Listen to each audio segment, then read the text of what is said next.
রব্বুল আলামিন বলছেন মিনাল খাউফি ওয়াল জু'i ওয়া নাকসিম মিনাল আমওয়াল। 3 নাম্বার হলো বান্দা তোমার জীবনে তোমার উপার্জনে আমি আল্লাহ কমিয়ে দেব, তোমার উপার্জনে ঘাটতি করে দেব, তোমার ব্যবসাতে ঘাটতি করে দেব, ব্যবসায় লস খাইয়ে দেব, তোমার উপার্জন কমিয়ে দেব, তোমার মালে আমি আল্লাহ ক্ষতি করে দে তোমার কি করব ঈমান পরীক্ষা করব। বান্দারে তুই কতটা সে সময়ে আমার কৃতজ্ঞ বান্দা হতে পারছিস তোর ঈমান দেখার জন্য তোকে এই পর্যায়ে পৌঁছে দেব, তোর ব্যবসায় আমি আল্লাহ লস খাইয়ে দেব।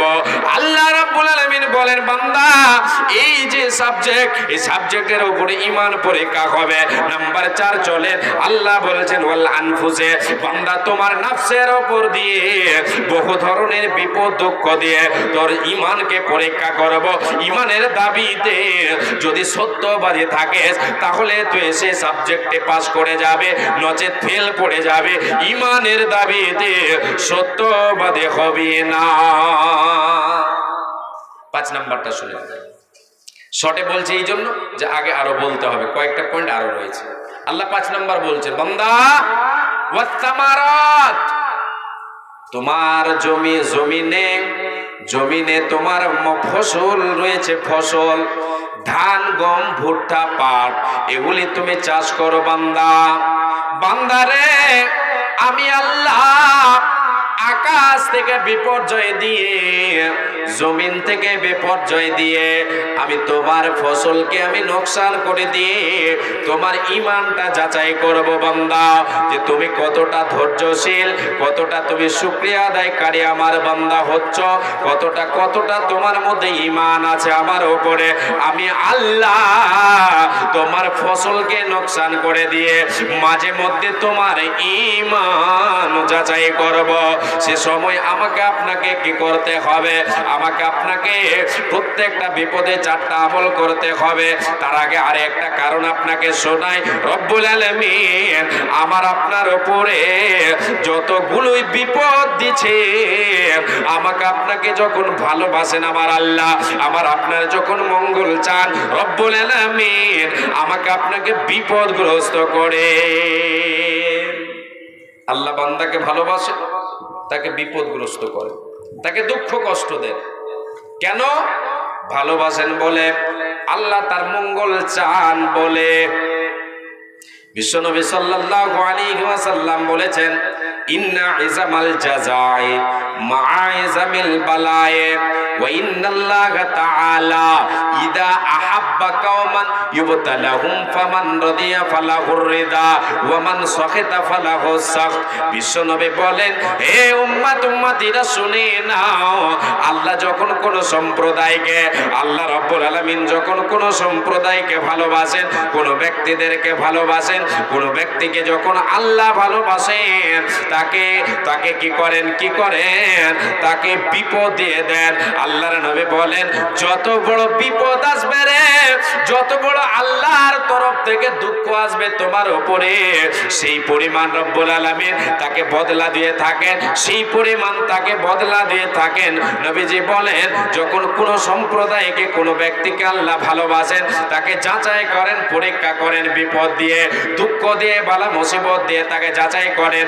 মা আমার বোন, বাপজান, ভাইজান, কর্ণপাত করে শুনেন, নবীজি বলেছেন যখন আল্লাহর তরফ থেকে তার কাছে বিপদ আসে, ওই বিপদে সে রাজি খুশি হয়ে বিপদটাকে সে যদি গ্রহণ করে নিয়ে, সে বিপদে সে যদি রাজি থাকে, আল্লাহকে যদি সে রাজি করে, তাহলে তার দুনিয়া তার ইহকাল পরকাল ধন্য হবে।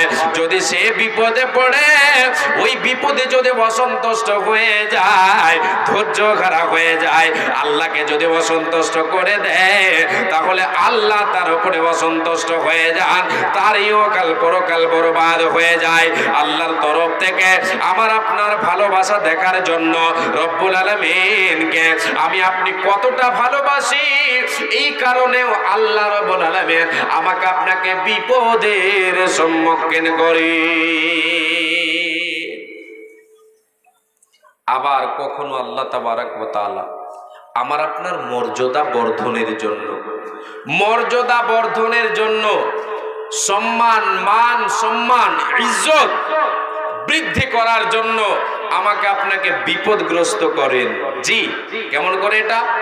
আমি আপনাকে হাদিসটা শোনাচ্ছি, তার তরজমা।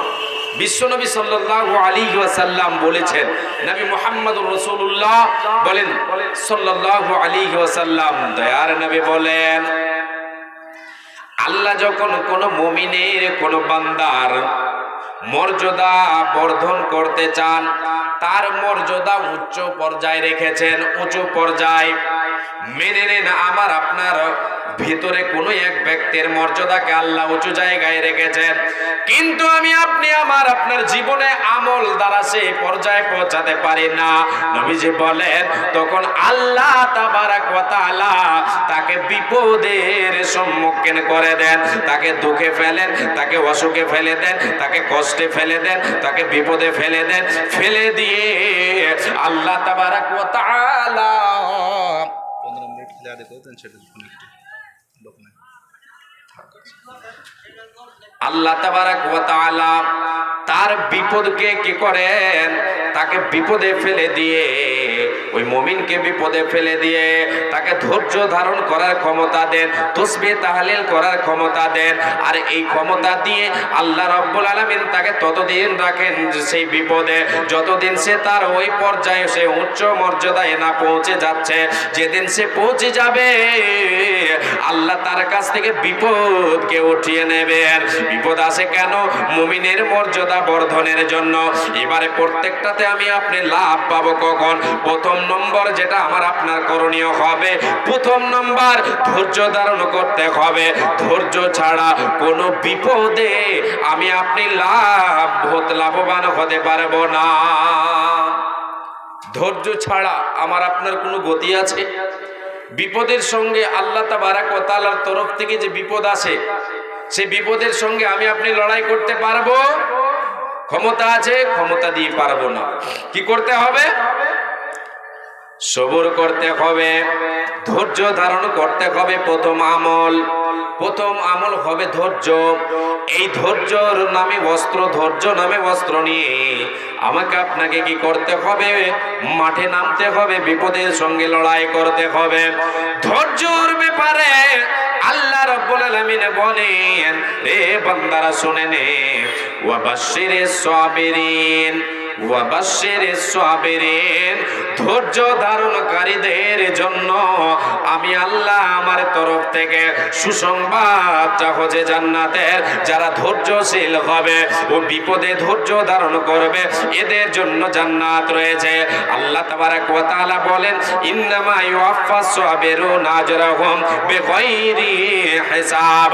আল্লাহ রাব্বুল আলামিন বলেন, রে বান্দারা, যারা ধৈর্যশীল হবে, ধৈর্যশীলা হবে, যে বান্দা ধৈর্যশীল হবে, যে বান্দে ধৈর্যশীলা হবে, বিপদে দুঃখ কষ্টে ধৈর্য ধারণ করবে, আমি আল্লাহ তাকে বিনা হিসাবে তাকে পুরস্কার দান করব।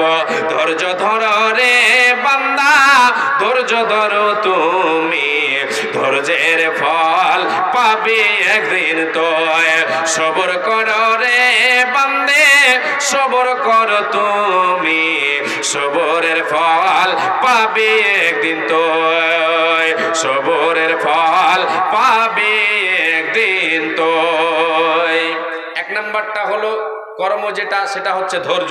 দ্বিতীয় নাম্বার, সাথে সাথে দোয়া করতে হবে। কি করতে হবে? বিপদে দোয়া করতে হবে।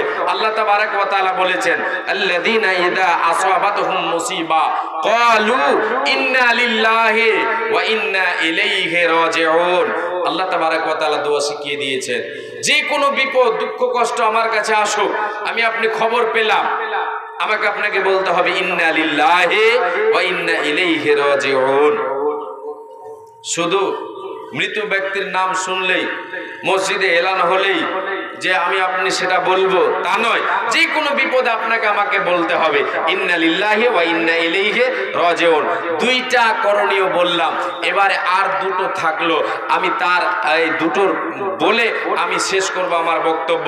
তার আগে আমি আপনাদের কাছে আমি একটা হাদিস বলে আমি কিছু হাত পাতাবো আপনাদের কাছে।